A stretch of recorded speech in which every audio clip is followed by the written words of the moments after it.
وہ شخص اپنی جان بچانے کے لیے تیزی کے ساتھ دوڑتا چلا جا رہا تھا اور ایک کالے رنگ کا بہت بڑا سا سانپ اس کا پیچھا کر رہا تھا۔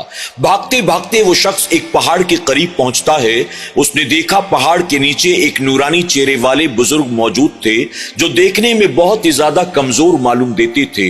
اس شخص نے انہیں آواز دے کر کہا، مجھے بچا لیجئے، مجھے بچا لیجئے، میری مدد کیجئے، میری مدد کیجئے۔ نورانی چہرے والے بزرگ نے اپنے کانپتے کمزور لہجے میں کہا، میں بہت کمزور ہوں، میں تمہاری مدد نہیں کر سکتا۔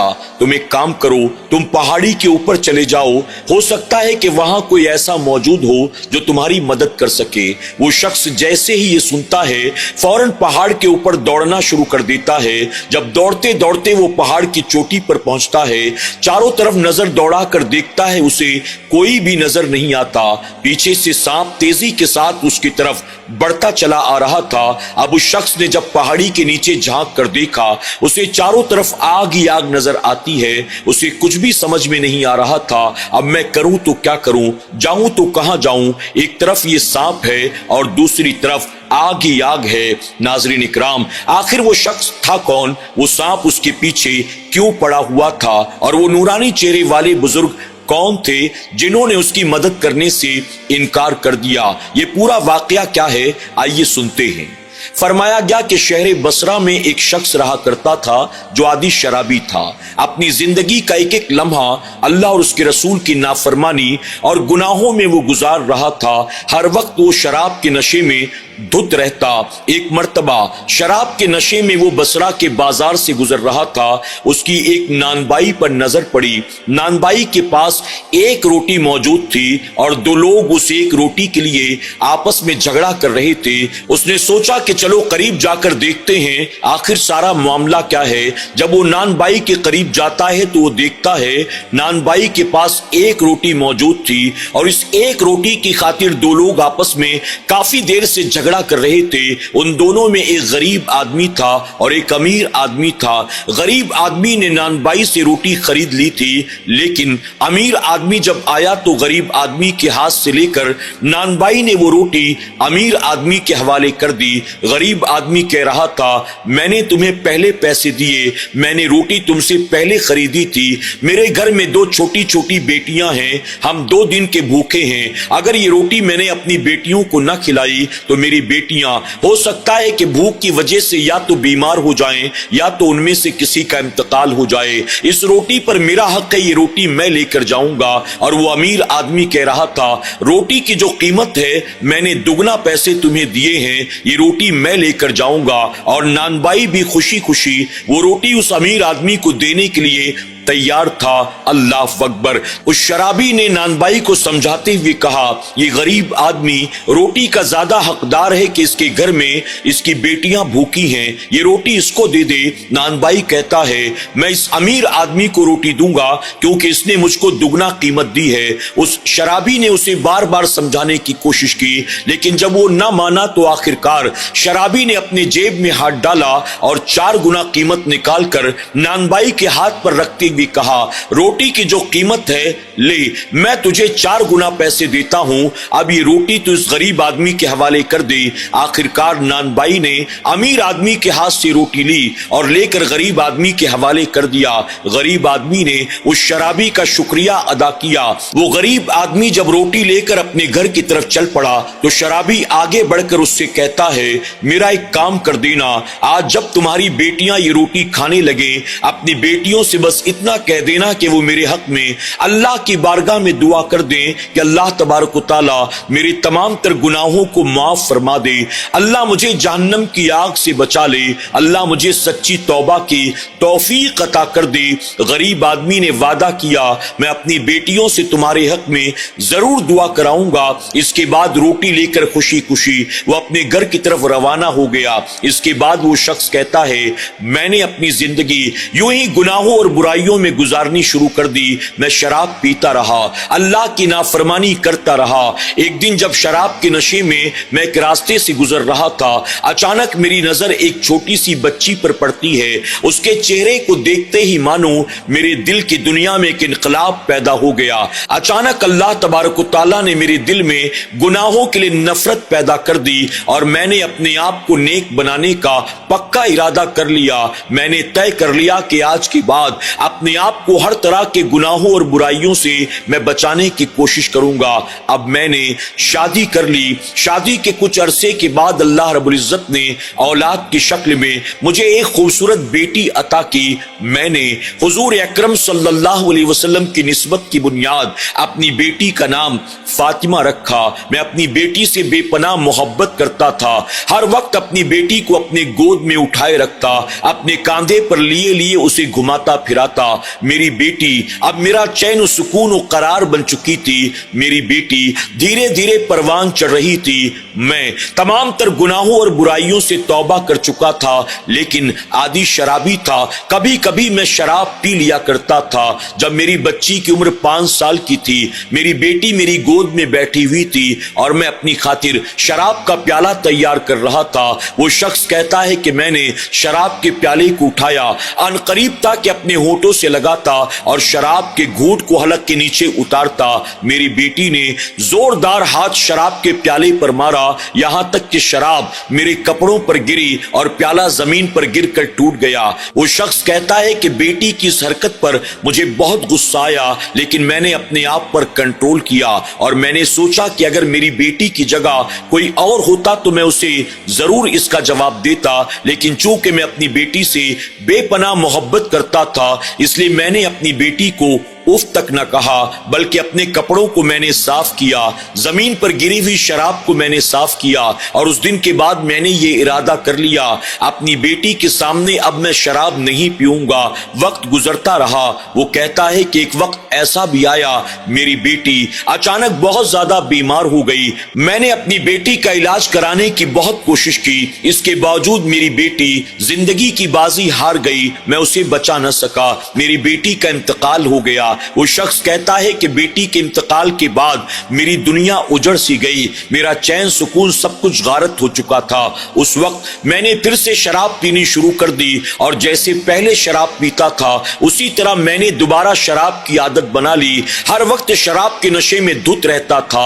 ایک رات اپنے گھر آیا، شراب کے نشے میں دھت بستر پر آ کر پڑا، ابھی آنکھ کا بند کرنا تھا کہ میں نے دیکھا ایک چٹیل میدان ہے، اس چٹیل میدان میں چاروں طرف لوگ دائیں بائیں دوڑتے بھاگتے نظر آتے ہیں۔ وہ شخص کہتا ہے کہ انہی لوگوں کے درمیان میں بھی موجود تھا، مجھے کچھ بھی سمجھ میں نہیں آ رہا تھا، آخر یہ کیسا میدان ہے، یہ کون لوگ ہیں، یہ یہاں وہاں کیوں بھاگتے ہیں۔ وہ شخص کہتا ہے کہ جب تمام لوگوں کو میں نے چاروں طرف دوڑتا بھاگتا دیکھا تو میں خود بھی بھاگنا شروع کر دیتا ہوں۔ کافی دور تک دوڑنے کے بعد جب میں تھک گیا، میں بیٹھا آرام کرنے کے لیے، اچانک میری نظر پڑی کہ میرے پیچھے پیچھے ایک بہت بڑا کالے رنگ کا سانپ میرا پیچھا کرتا ہوا چلا آ رہا تھا۔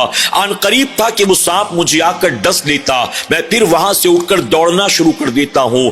اب کچھ دور دوڑنے کے بعد جب میں پلٹ کر پیچھے دیکھتا ہوں، وہ سانپ مجھے اپنے پیچھے آتا ہوا نظر آتا ہے۔ میں پوری طرح سے تھک چکا تھا، مجھے کچھ بھی سمجھ میں نہیں آ رہا تھا، آخر یہ سارا معاملہ کیا ہے۔ میں بھاگتے بھاگتے ایک پہاڑی کے قریب پہنچتا ہوں۔ میں نے دیکھا پہاڑی کے قریب ایک نورانی چہرے والے بزرگ موجود تھے، جن کا چہرہ تو بہت خوبصورت تھا لیکن جسم بہت زیادہ کمزور تھا۔ نورانی چہرے والے بزرگ کو دیکھتے ہی میں نے انہیں آواز دی، مجھے بچا لیجئے، مجھے بچا لیجئے، میری مدد کیجئے، میری مدد کیجئے، یہ سانپ مجھے مارنا چاہتا ہے، آپ مجھے بچا لیجئے۔ نورانی چہرے والے بزرگ نے جب میری بات کو سنا، وہ کانپتے ہوئے کمزور لہجے میں کہتے ہیں، میں بہت کمزور ہو چکا ہوں، میں